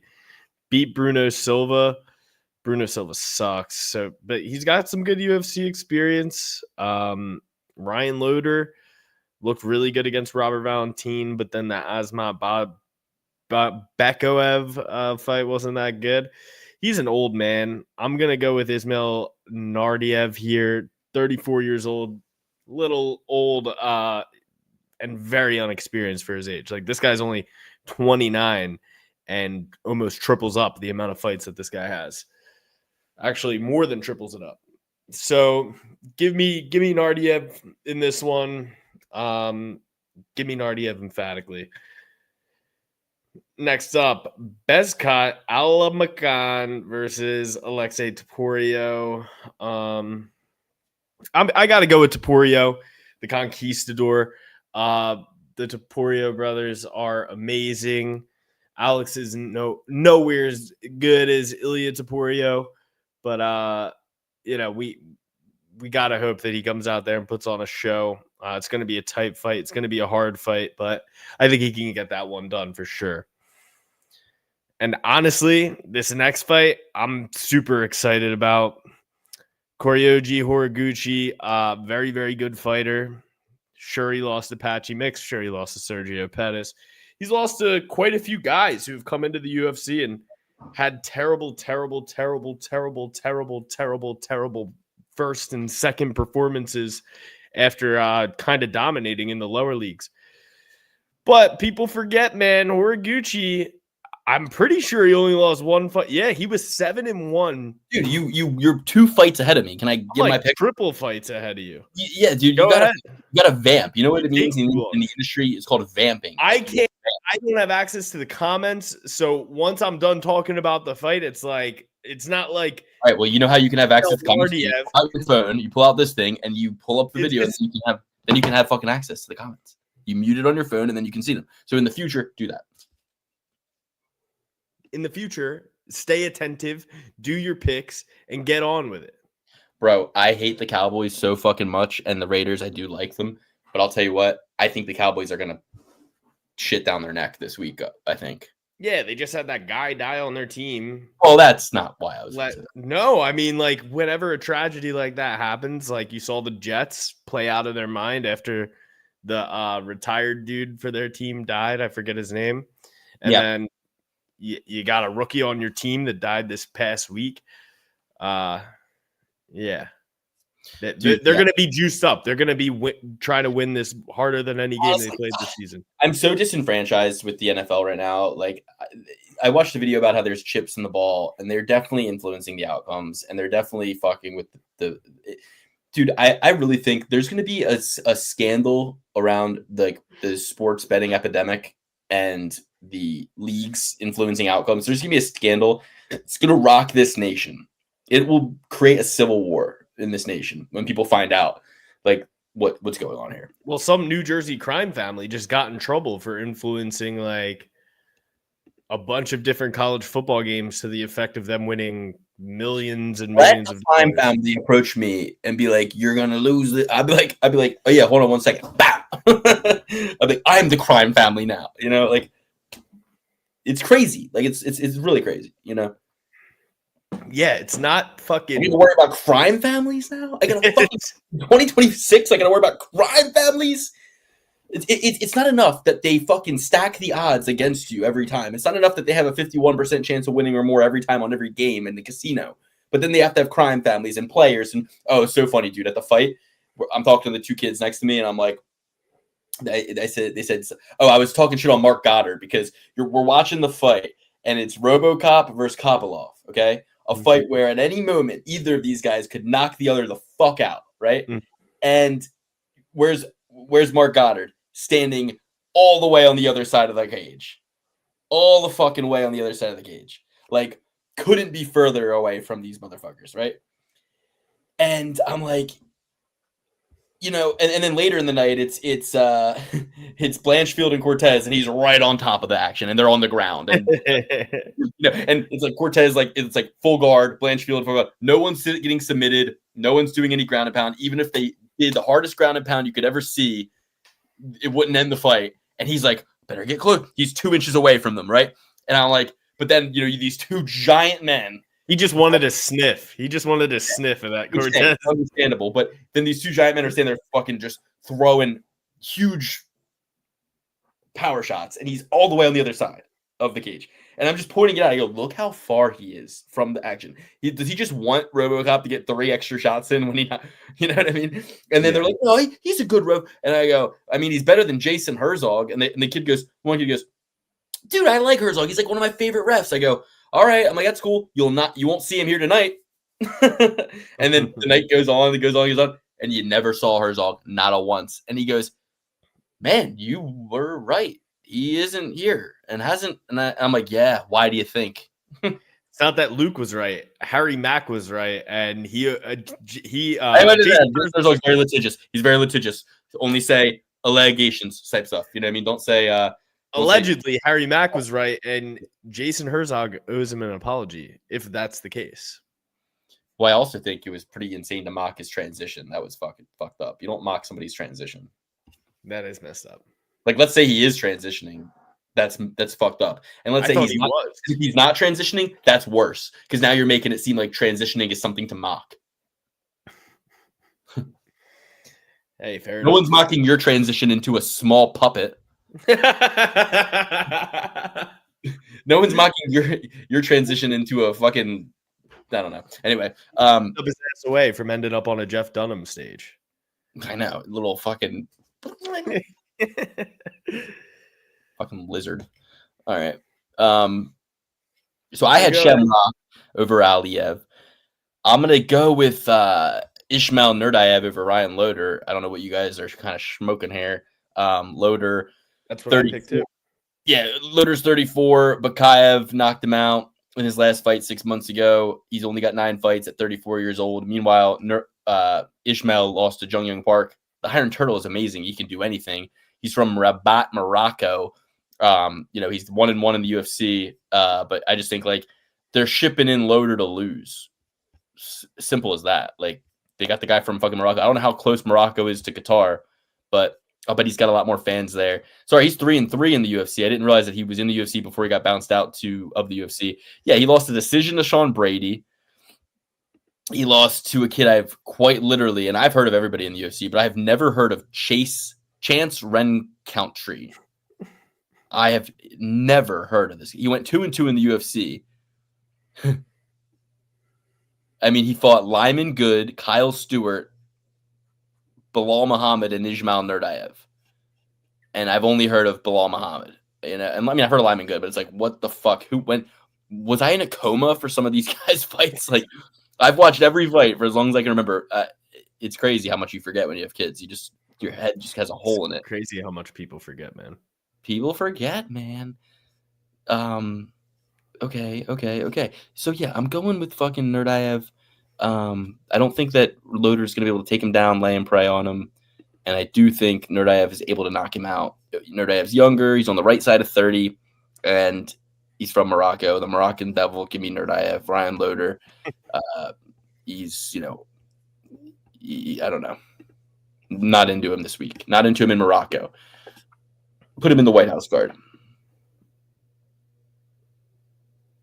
Why did he say that you had a good take if he's going with Loder? Oh, probably just because Loder is super inexperienced for being 34 years old. This guy's 29 and has more than 3 times the amount of fight experience than Ryan Loder does. So, and then Bekzat Almakhan, he lost to fucking Umar by decision. Umar is really good. Meanwhile, Alexandria Topuria didn't look great against Colby Thickness. I'll go with Topuria. Just being more of a fucking alpha G Sigma male kind of guy, No logic behind this one. It's a pick'em. I'm taking Topuria based on last name. I'm taking Topuria. I'll be honest with you guys. Ilya was my favorite active fighter right now. But ever since him and his wife broke up, I'm not pumped on him anymore. I'm not pumped on him. I think it's yo, you have kids. You got to keep the family together. If you're not if you're out here letting your family fall apart, you're not keeping your pimp hand strong enough. Say what you want about John Jones, but his family is still together. No, they're not. I don't think they are. Are you sure? Well, she was there. She was there. Okay, after the Vegas incident, I remember him posting all the people who hate on John Jones, enjoy this day. My family's left me. But remember, he had that post. Oh, I think so. I think I recall that now. But that was performative, I feel, to try and get his wife back, to show how terrible he felt. Mm-hmm. Yeah, I mean, no, there was a post. He probably deleted it. But what I'm just trying to say is that, it's you got to keep the family together. You have kids, and you're out here. First of all, it's disrespectful to the kids. You're out here posting pictures with other women. Your kids are going to see that. You're really disrespecting their mom. And then the mom, to get revenge, is posting pictures with other men. And now you're disrespecting the dad and your kids. You're disrespecting everybody. Your kids are going to get bullied. You know what I mean? At school, they're going to be saying to your kid, the other kids are going to be saying to your kids, are going to be yo, your mom was out with somebody who wasn't your dad last night, kid. And then the kids are going to be, yeah, I know. Thanks, mom. Nobody wants their mom to be out there, dating. You know what I mean? Do it on the down low. Don't be posting that shit for revenge against your husband. And it was a rapper too. It was a rapper, a UK rapper. Being a UK rapper, that's being a American Irish folk dancer. It's like, what business do you have? Like, this is not your culture. Like, this is American culture. Like, you know what I mean? Like the streets of London. Oh, how dangerous are they with the no guns? And I don't know. Have you seen any videos of Europe lately? Like it's a war zone out there. yeah, but I'm just saying, no gangster rap should be allowed in London. You guys don't even. The government are the gangsters that can rap. They're like, haha, we put this guy in jail because he tweeted something. Like, that's gangster. You know what I mean? They're like, we don't even let you tweet. You're going to jail over a tweet. That's pretty gangster, But these guys are like, I'm not allowed to have a gun because my government said no. Like, that's not gangster. That's you're cowardly.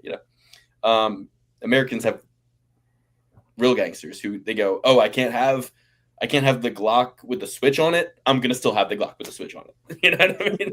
That's America for you. Fine, I'll make it myself. I will 3D print it with my boy. I won't. I won't because that's fucking illegal. But how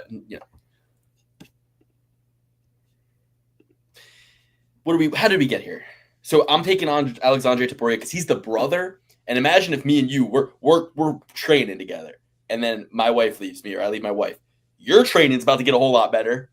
Your mind's not in the clouds. You know what I mean? You're not worried about your nephews. You're worried about nothing. You're like, yo, my brother's back in the mix even more. He doesn't have to worry about getting home to the wife. Me and him are just training.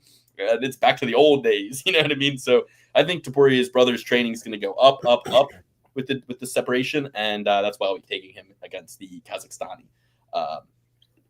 And then I believe that catches me up to the Horiguchi fight where you can now take over. Sorry.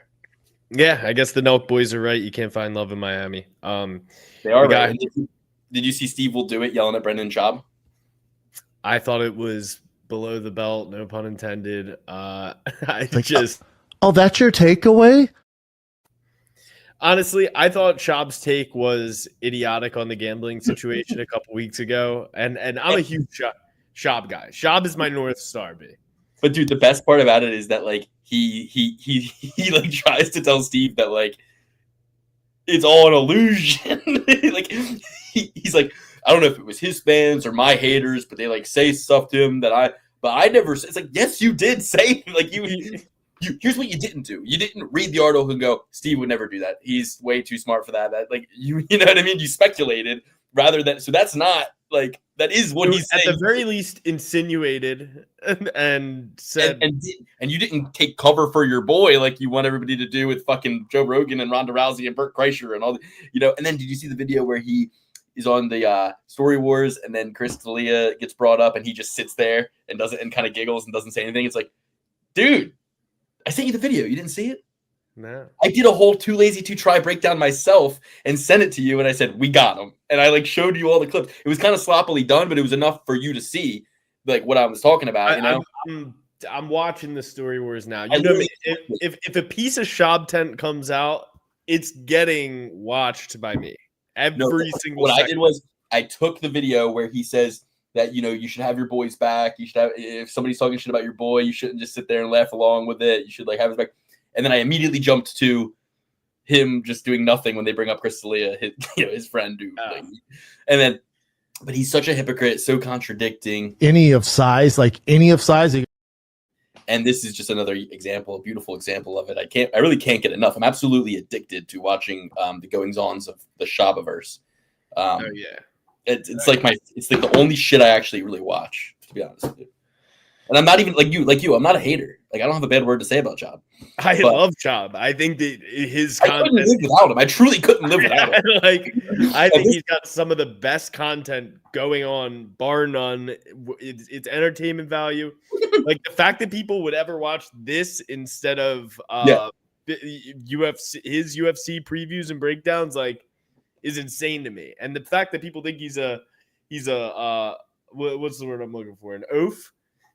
That is absurd to me. He's got some flaming hot takes, but you put out that many takes, you're gonna have some freezing cold takes every now and then. So I don't agree with him full heartedly, but he is my North Star. Schaub, please save me. Schaub, save me. I need to be saved.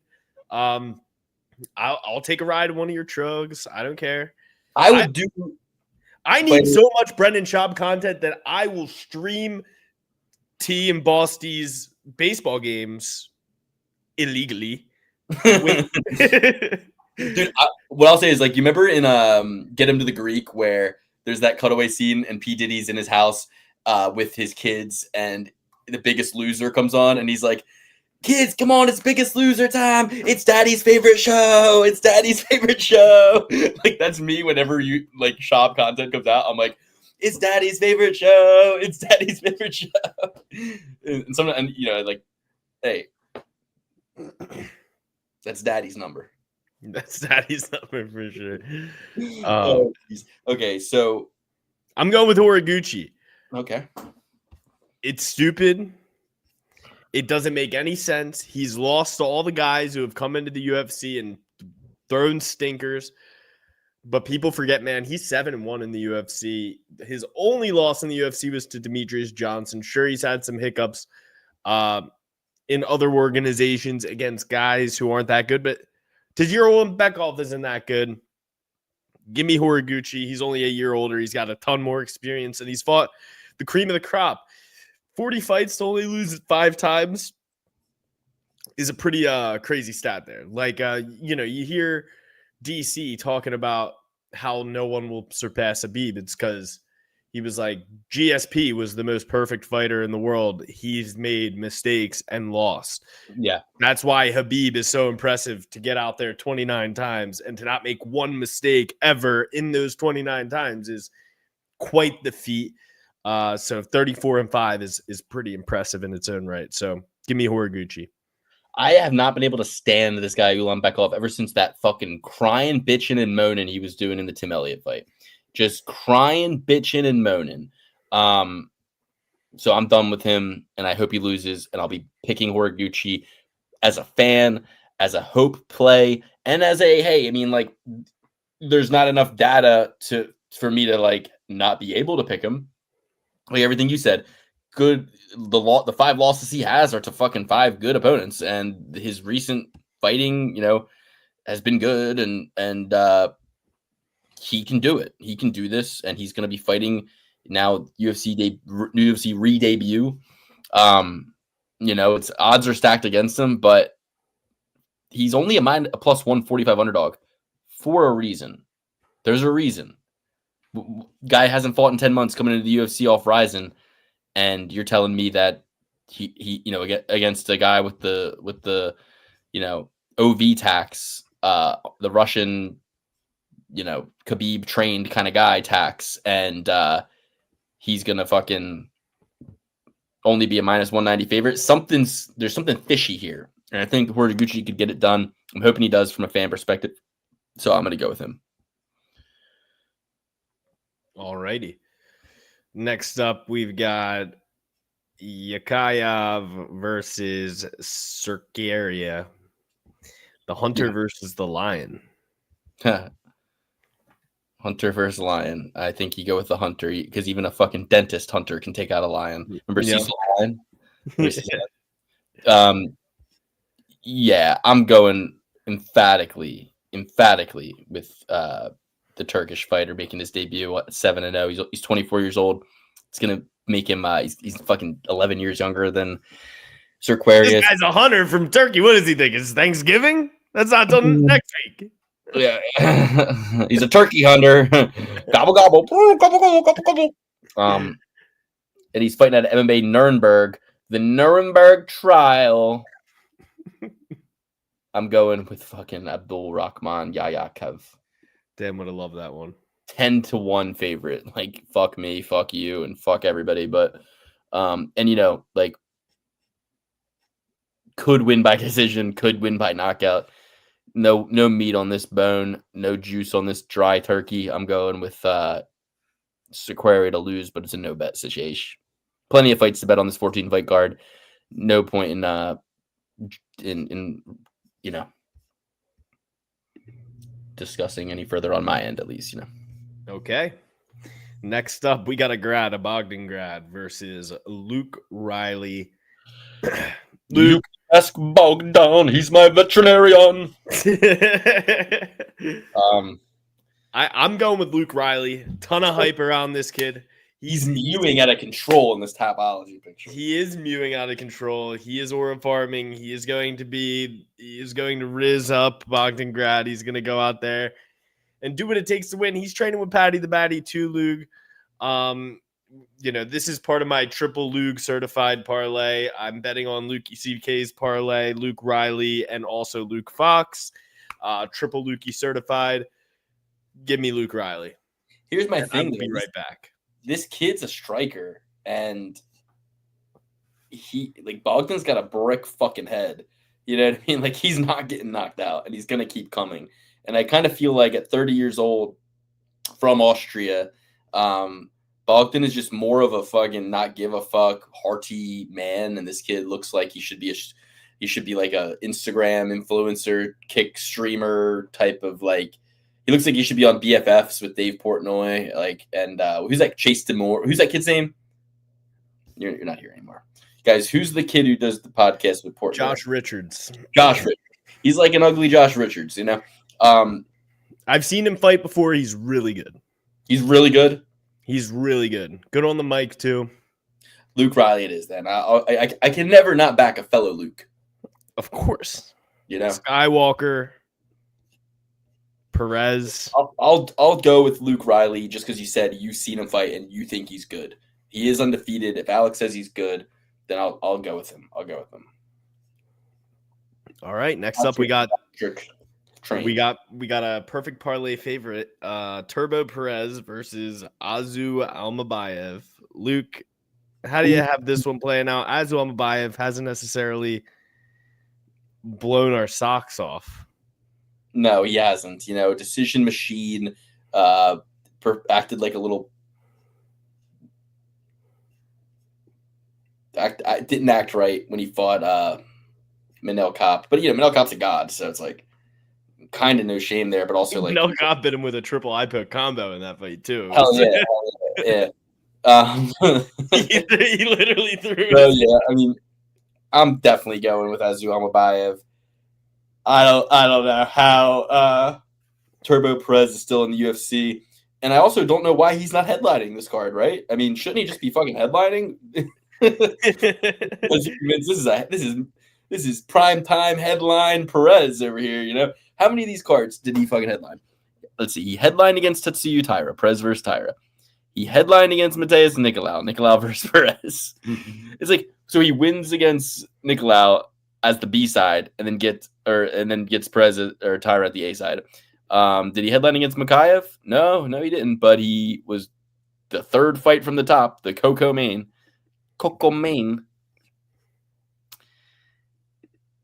Did he headline against? The issue with this fight is Turbo Perez is a guy who can. Here's a guy who can really spoil your parlays, and he's so annoying. He's like best friends with the other annoying Cookie Monster girl. Team Oyama. I hate Team Oyama. I don't like. Let's go through the list. Alex Perez can't stand him. Cookie Monster can't stand her.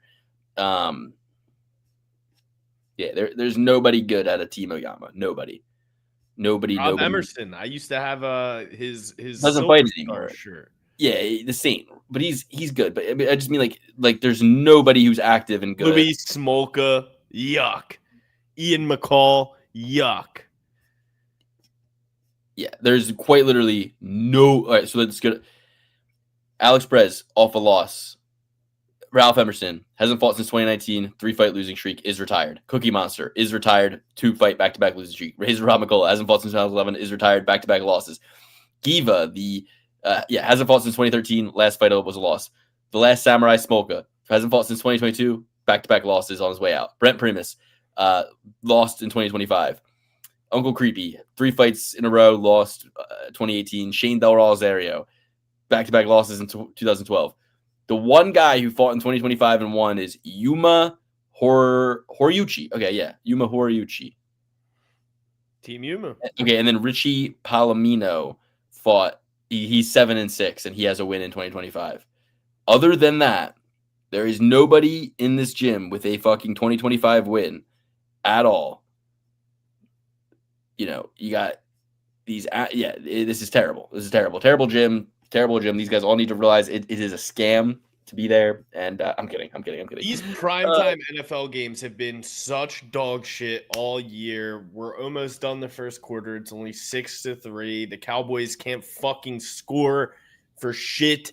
The Raiders can't score for shit. Geno Smith is atrocious. Dude, what is up with these teams missing the extra point? Like, I miss the days where the extra point was just a given. Like, it was just never going to happen that they would miss it. Like, growing up as a kid, nobody missed an extra point ever. I think they moved it back. I know they moved it back. Doesn't matter. They were making it so often that moving it back, they should still make it. Let's see.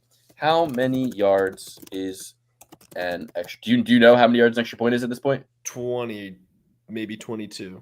Okay, so you don't because you don't know ball. It's 33 yards. No, an extra point is a 33-yard field goal attempt. Because it's as the line of scrimmage is set at the 15-yard line with an additional 10 yards to the end zone and about 8 yards for the snap and hold. Okay, rocket so scientist. 15 yards. So you're kicking it from the 15-yard line.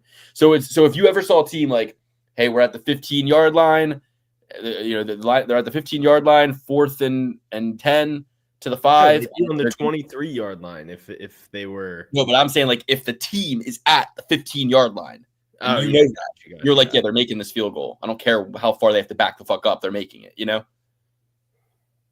You're like, it's a 25-yard field goal with whatever space you need to get the kickoff. Yeah. I mean, that's crazy. It's put it this way. It's an American high school and college field goal. The kick is from the 3-yard line, resulting in about a 20-yard attempt. So this is approximately 13 yards farther than a high school fucking one. That's not that far. Like, it's gotta be done. You gotta do it. And if you can't do it, you gotta fire your kicker. You know, if they can't do it 99 out of 100 times, you gotta fire them. I'm sick of seeing 6 points and not 7. I like that number. Well, 7. I mean, the Falcons fired their kicker, who historically has been a great kicker, Young Ho Ko, and they got a new kicker. Their new kicker is even worse. He's terrible. They can't kick from anywhere now. They had a guy who, he might miss one every now and then and started the season off a little cold. And you got Justin Tucker on the sidelines for his misdeeds. So, I mean, what are you going to do these days? Stop watching football entirely because I'm watching a 3-5 team take on a 2-7 team on Monday Night Football, and I don't want to. And it's like, this is sad. It's just getting sad now. Absolutely. These guys, everyone's hurt. Nobody plays. There's no heart in the game. I'm a Gruden guy. I'm about. I get this. Me and Gruden got the steam coming out of our ears over this season, over this pathetic NFL season. If the Eagles don't win the Super Bowl, I consider this a failure of a season because nobody's even good. Like, you would think the Lions could beat the Eagles. They are impotent, limp dicks out there against the Eagles. I was like, test them. Test the boys. You can't even test us. Yeah, no, it was a bad game to watch. It was super windy out. If you saw their kicking warm-ups in that game, it must have been hard to throw, too. The wind was atrocious over here. Windy. Yeah, it was windy. I'm on the East Coast, too. I know. It was windy. Yeah. All right. Well, what do you think about Sergey Spivak versus Shamil Gaziev? This is some blob on blob crime. How do you think this will go? Shamil Gaziev? Yeah, I kind of got to go with Shamil Gaziev. I just think that he won't get taken down and has better striking. Yeah, I'm usually a Sergey Spivak, Marcin Tybura type of guy. They're like same to me. Like Nicholas Dalby and Mateus Nicolau. Not Mateus Nicolau. All these heavyweights make my job harder. All these heavyweights, and by that I mean like my job as an evangelist to get people interested in the UFC. These guys make my job harder. These guys as heavyweights, they're just not. They don't speak no English.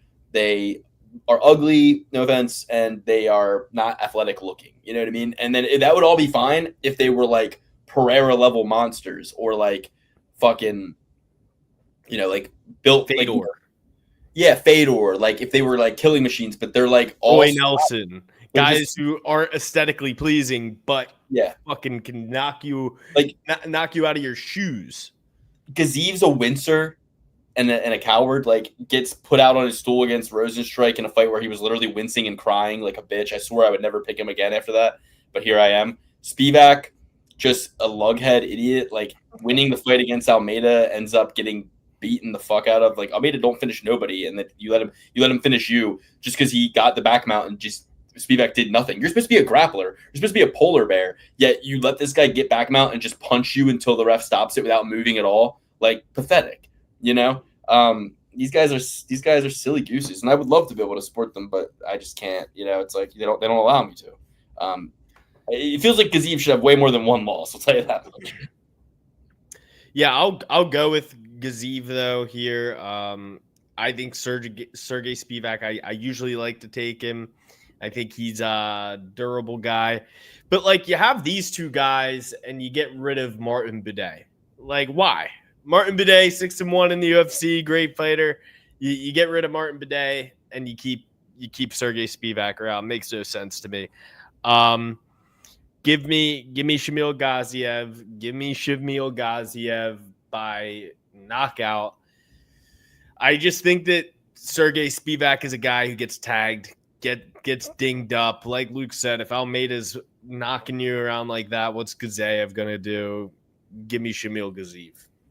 Did you guys know that in Kyrgyzstan they have a tradition called wife napping, where like guys drive around and in like cars together, and then like on this special tradition day they like you can like abduct a woman that you want to marry and like take her in your car. It's like a role play kind of thing that kind of blurs the lines between role play and reality.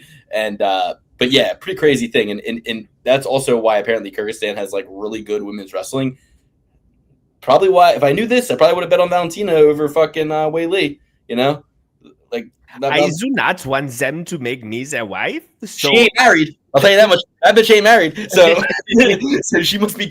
She got fighting all 5 or 6 fucking men coming at her in bands. You know, I think I would have definitely taken her over a little ass Wei Li. But I have a lot of respect for Oralbai, and I like that he is 10 years younger here. But he last weighed in at 165, and this fight is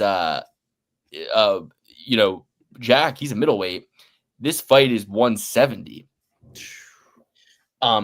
So the Joker's moving down in weight after getting knocked out 4 months ago by RoboCop. Ah, man. You know, it's like, I just don't know if that's the answer, right? Like, you get knocked out by RoboCop, so you move down in weight, you limit the hydration of your brain and all that shit. Even like you remember how Mateus Rebecki was kind of just like throwing Oralbai around, way bigger guy in there, made him not look so scary after all. Jack Hermansson's going to be like 3 inches taller, 4.5-inch reach advantage.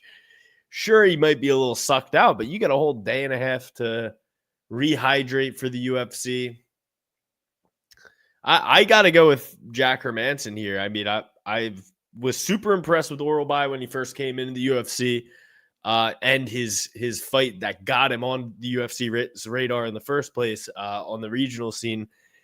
But I really have a bad taste in my mouth after seeing Mateus Rebecki. My kitty back Oralbai. Give me my kitty back. It's really Mick Tibak. I think we call him Mike. Mike Oralbai. Mike. Your name, Mike Oralbai. Mike Oralbai versus Jack Hermansson. There you go. Giacomo Hermansson versus Mike Oralbai. I kind of just feel like I have to go with Jack Hermansson too. It feels like a sneaky little spot here. Like, Jack beat Joe fucking Pyfer. What do you think Joe Pyfer does to fucking make the back Oralbai? I think he fucking flattens his face even more. I think he fucking just pop. I mean, do you see how he looked when he fought Rebecki? He was sitting there raising his hand after the Rebecki fight. His fucking eyes out to here. Yeah. Jack beat Joe Pyfer. So I'm gonna go Jack. But it's I feel the same way about the Jack fight as I do kind of about the who's fighting homeboy who's fighting. I can't even find it. Where the fuck is it? Oh, I feel the same way about Jack as I do about Horiguchi here. I go good slight dog, little over the hill in age against a guy who is definitely more young and up and coming. And but I don't know. I feel like it's the right thing to do. Okay. Okay. Yeah. Fair enough. Next up, we got Volkan Oezdemir versus Alonzo Menafield. Now, I know a lot of you, this is going to come as a surprise for a lot of you. Volkan Oezdemir is younger than Alonzo Menafield. Can you believe that? Yeah. You can believe it. Okay, fair enough. I couldn't believe it because Uzmir's been a guy in the light heavyweight division for a long time. I think he fought DC for the belt at one time. Yeah, DC says it was the greatest gift he could have ever gotten, ever in his life. The freest outcome ever. I don't know. I could see either of these guys winning this fight. It's not gonna be as easy as it seems. I don't love Volkan Oezdemir as a minus 250 favorite against a guy that's a lot less war-torn than him. But he didn't do bad against the Black Jag, Volkan Oezdemir. Give me Volkan Oezdemir, I guess. I don't want to take this. I wouldn't touch this fight with the 10-foot pole. And if I did play it, I'd play Alonzo Menafield. But you just got to go with who you think is going to win at this point. You're getting knocked out by some of these guys and knocked around by some of these guys. Why not Volkan Oezdemir? Why not Volkan Oezdemir knocking you around a little bit?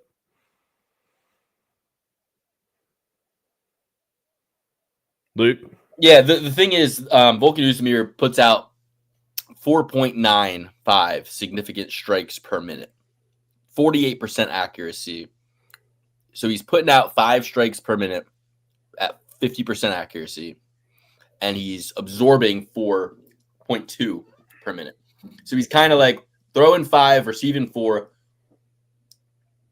but of the 5 he throws, he lands half, right? So 48%. See, that's where it gets confusing. Okay, so significant strikes landed per minute or thrown per minute? That's what I need to know. And then I want to know. Okay, let's see. Okay, significant strikes landed per minute, 5. He's throwing 10. 50. So that means Ozdemir's throwing 50 strikes around and landing 25 and absorbing 20. Now let's ask about Menafield.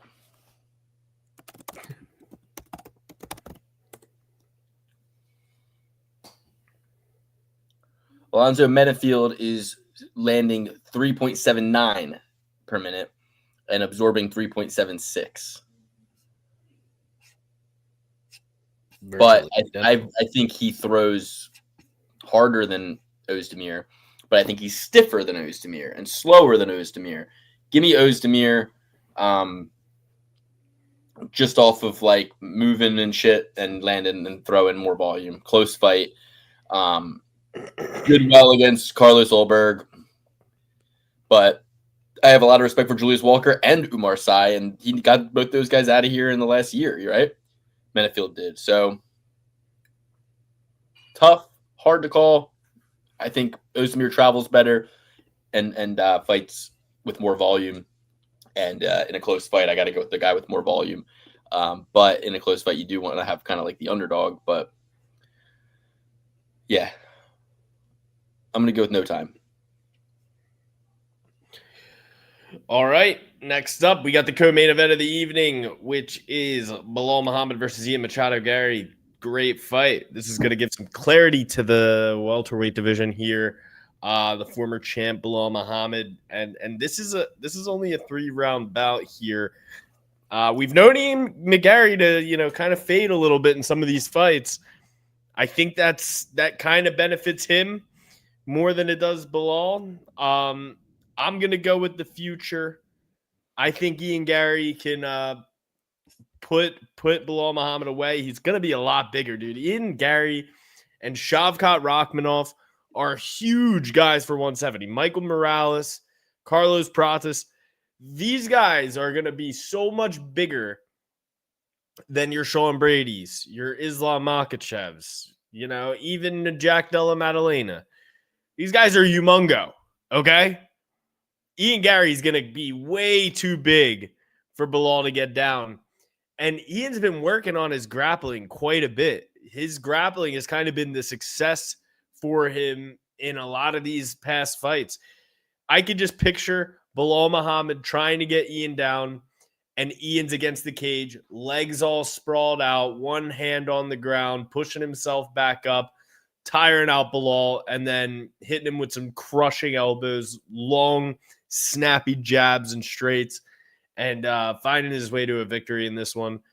Give me Ian Gary. I think if he gets a knockout, he's probably next in line for that title shot and, clears up a lot of the question marks we have in this division.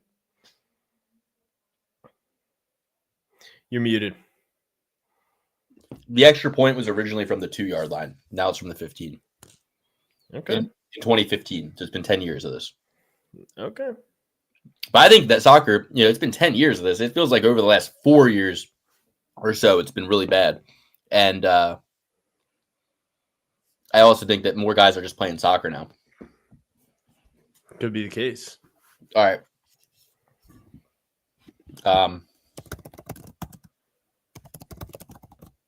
Hold on one second.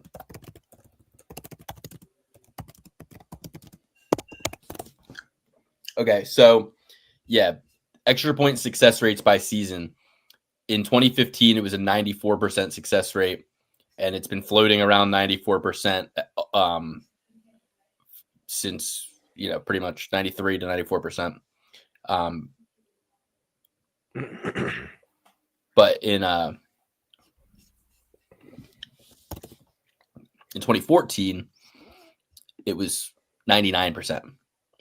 Wow. Yeah, wow. So there was 99% in 2014.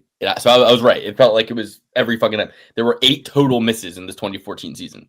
In the 2015 season, there were 71. And now, basically, since 2015, there has been in the 70s, if not 80s, for misses. And in 2022, there was 64.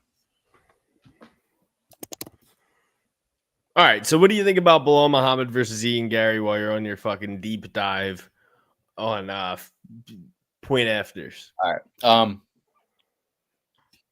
Wow, they just miss him a lot more. That's crazy. Yeah, I'm going with Ian Gary, dude. Ian Gary's gonna fuck him up. He's 9 years younger. He's only lost to Shavkat Rakhmonov. He took Shavkat's back. He is a grappler. He's longer. He's 4 inches taller, 2.5 inches of reach. His legs are more powerful. Bilal is not going to get him down at all. Bilal is going to eat so many strikes coming in. It's a 5-round fight. 3. Wow. I wonder whose doing was that. Well, it's the co-main event. I mean, Okay. I know they've done it in the past, but Yeah. It should be a 5-round fight. I think it helps Ian Gary. No, I think it helps Bilal. Nah. Ian Gary always kind of fades a little bit. Bilal just has to have two good rounds as opposed to 3, and he only has to worry about not getting knocked out in 3 as opposed to 5, Yeah, but I don't even think he's going to be able to take Ian down. I don't either. I don't think he gets Ian down once. I think this fight looks a lot like Brady versus Moraes. Yeah, I agree. These guys are ginormous. It'll be good to shut Bilal the fuck up. All right, Ian Gary, the enemy of my enemy is my friend. I am going with Ian Gary. Never had a problem with you, Ian, and your wife I love and fear and respect her. All right. Well, All right. Arman Tsarukyan versus Dan Hooker. The Hangman versus Alakalatis. 6 years old is Dan Hooker. Broken hand recently. Broken hand many a time.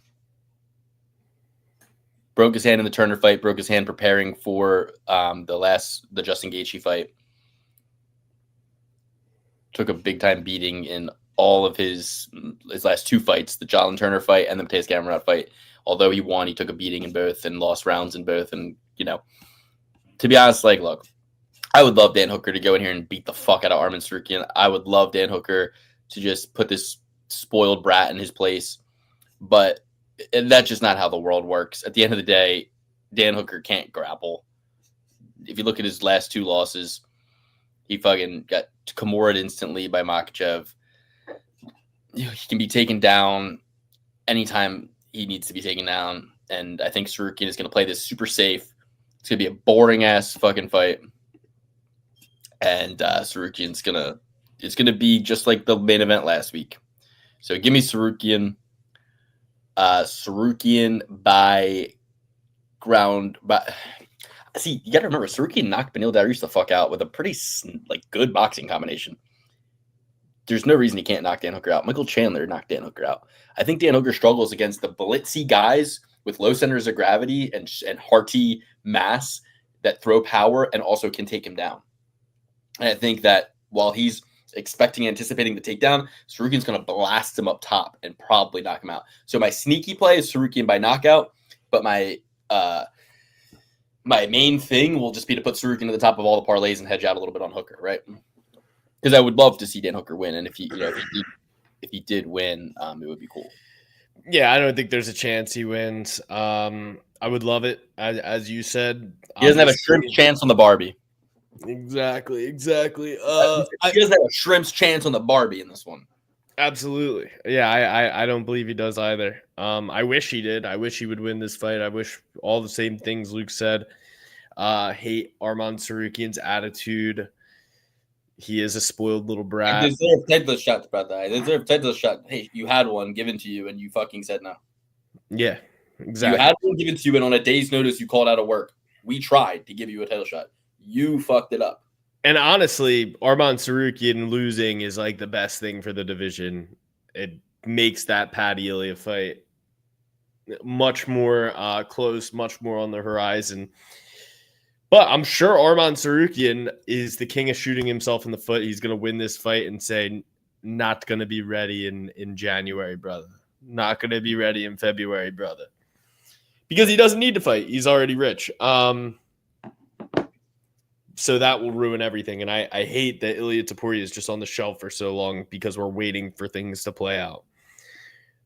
This is the second time in his last 2 schedulings that we had to just like sit around and see, what's going on with Islam? What's going on with Bilal versus JDM? Like we had to wait for all these different outcomes just to find out where Ilya is going to end up. And idle time are the devil's playthings. Yep. And that's why he's now getting a divorce, because idle time. You know, he had nothing. If he just was able to focus on the fights. Dude, Doha looks kind of nice, dude. I'm looking at the fucking Doha skyline. I'm not about it, man. Maybe we go to Qatar. I'm trying to go to Qatar.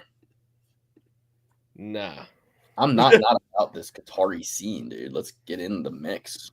But yeah, give me Arman Tsarukyan. Don't think Dan Hooker has a chance in hell of winning, but I would love if he won, and it would make me super happy, and I hope he does. Yep, me too. All right, let's take him through the full picks and watch the second half of this year football game here.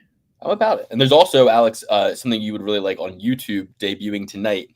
My NASCAR guy, Carson Hocevar, is a part of this documentary. I told you about Full Speed on Netflix. He's not in that one. That's like all the top NASCAR guys. He's more of a young bull in the NASCAR game. But in the NASCAR Truck Series, which Frankie Muniz races in as well, Hocevar is a beast. He's an animal.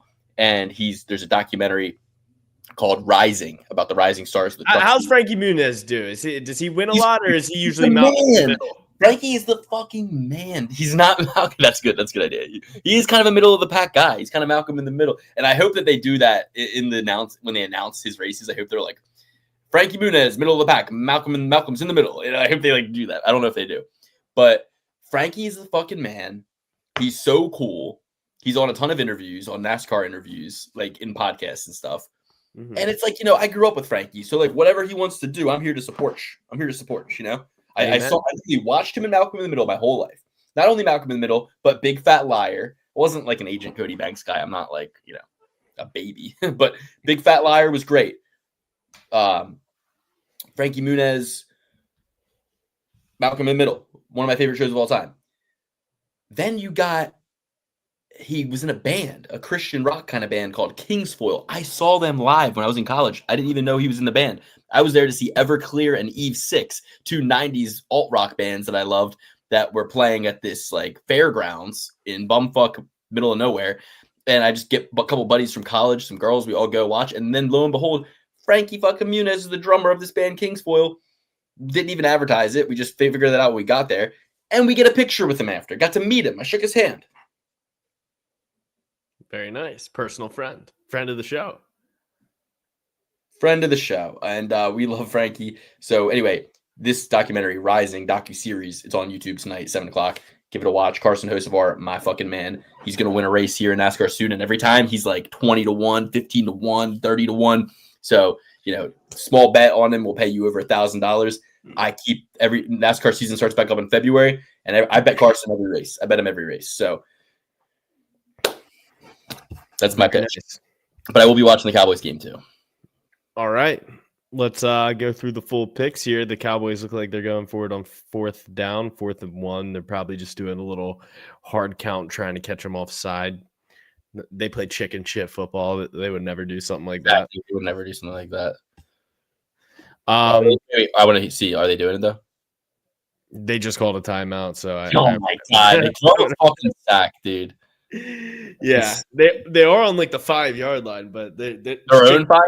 No, theirs. Right. Yeah, go for it. Yeah. Chicken shit football.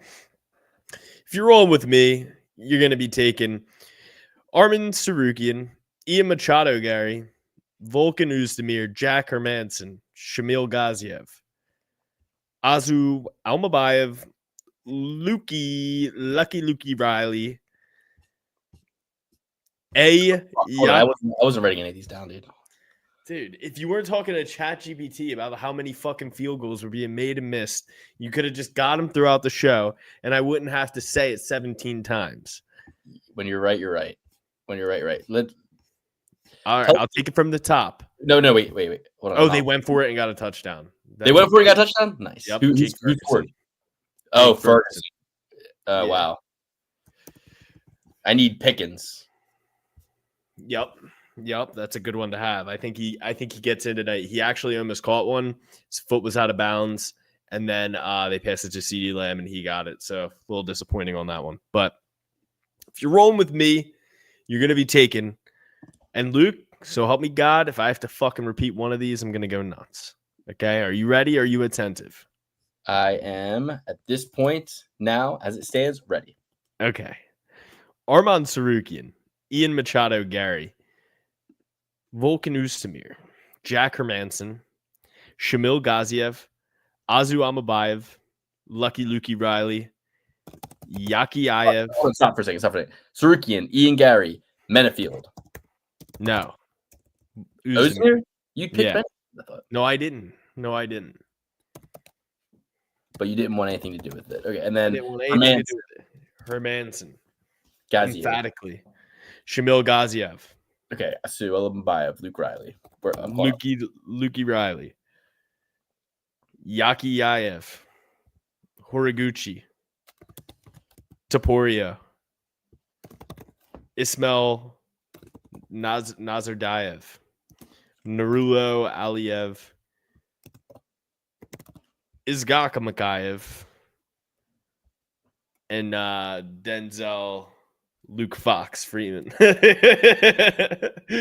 I like that he's got like an alias. I think it's a superhero. I think it's the Flash. The Flash's alias. No, it's somebody else's alias. I just said that because you sent me the thing about the Flash earlier.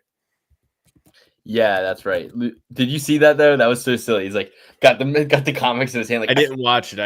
Oh, you gotta watch it. It's so fucking stupid. It's not really worth your time, to be honest. I don't even know what it's from. I have no context. It's really not worth your fucking time. All right, so if you're going with me, Armin Tsarukyan, Ian Gary, Volkan Ozdemir, Jack Hermanson, Shamel Gaziev, Asu Amabayev, Luke Riley, Yakyaev, Horiguchi, Top Toro, Nerdyev, Aesop Rocky, Shakim Rock, Shak Rock, Shamrock, Rizgakamayev, and Freeman. We agree on every fight except except for Shaquem Rock versus Narillo Alayev. We agree on every single one. It's the Agreeable Guys pod, and that's a good thing this week because I think I only got 2 fights correct last week. Really?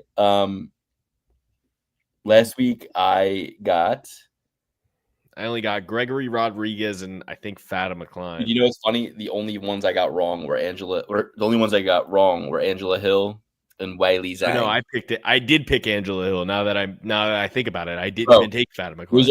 I got every men's fight correct, and I got every fight correct I got every fight correct except for Angela Hill, and I got Tsarukyan. I got win money. This is insane.